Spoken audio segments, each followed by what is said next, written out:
In a matter of months, the council building will no longer be the work home of Councilmember Gabe Albornoz. We went as far as we could go, given the parameters that had been laid out as the precedents that has now been set in making it increasingly difficult for local jurisdictions to keep our own residents safe. What's a nice program they run there? To get the story behind his decision not to run in 2026, MCM sat down with him at his offices.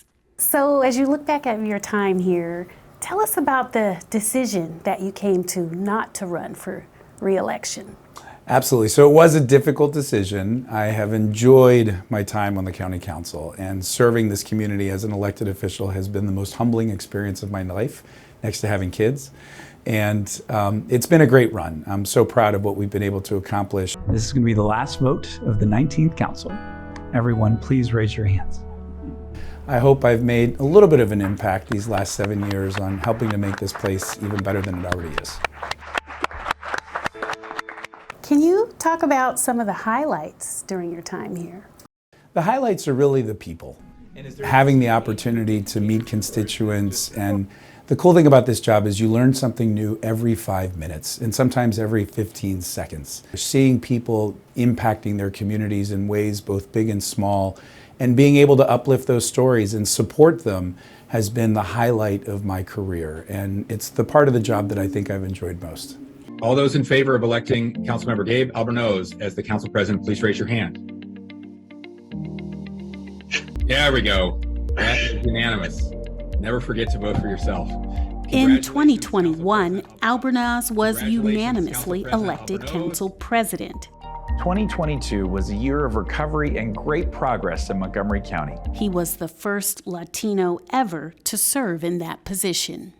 And that was coming out of the pandemic, or at least the first 2 years of us learning. Tell me about that time and what you learned. Absolutely. So I learned that the council president is obviously an important position, and it is not ceremonial. It requires a lot of conflict resolution and mediation. And that time was especially difficult because we were starting to begin the process of transitioning out of COVID. And people went through tremendous hardships. We reached double-digit unemployment during that time. Many businesses struggled in ways that none of us could have ever imagined. And of course, the most profound impact was the tragedy itself. Hundreds of county residents lost their lives.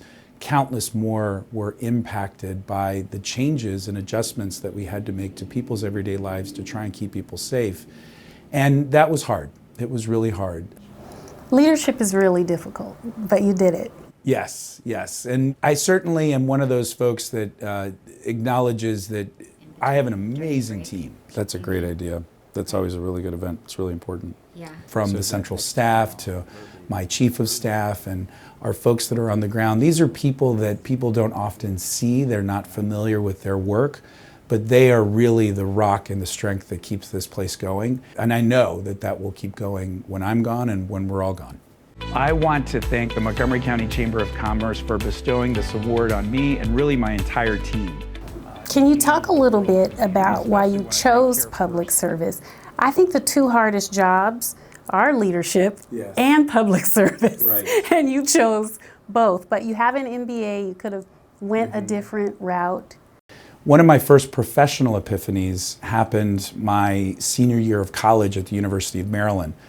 You know, growing up in Montgomery County, I lived in a bubble, and I didn't know that I lived in a bubble. But when I did a study abroad program in Mexico City, I worked with an organization that worked with homeless and runaway kids. And I came back from that experience wanting to do something to help our community in a way that was substantive.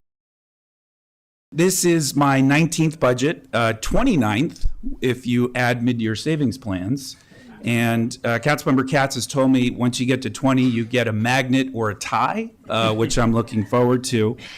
I realized that it's an elected office that puts you in the best position to change systems, because there's a lot of really great programs that are out there, and they're having an impact every day. But it's those larger system changes that elected officials often are in the best position to impact. Can you just, not for me, but for people, residents watching at home, to understand what your day is like serving the community.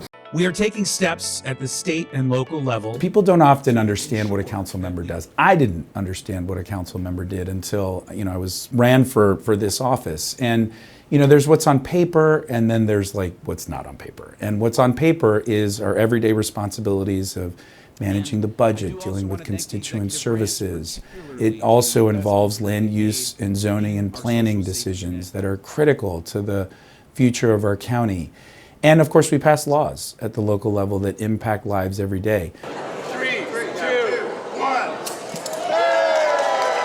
But it's what's not on paper that ends up dominating most of your time, and in a good way. If you really wanted to, you could go to 3 or 4 different events every single night, because we live in a very large and diverse county.